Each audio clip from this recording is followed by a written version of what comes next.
The Helix stand. It's a gorgeous unit that has a few component parts. Let me show you how they fit together.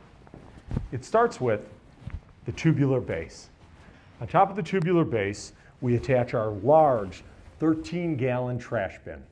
Within this bin, we've already pre-installed a trash can liner to handle any liquids or other errant trash that might be thrown away.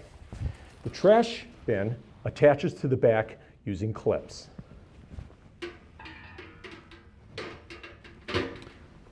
Once put into place, we have a trash bin ring.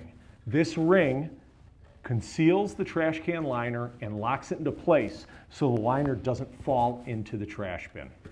It also is a beautiful aesthetic. Up top, we install our wet wipe holder. It goes into these two main posts.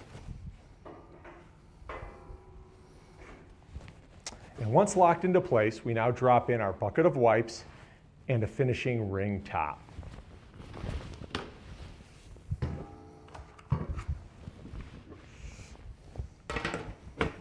Once in place, the wipes come out the top, they are pulled away.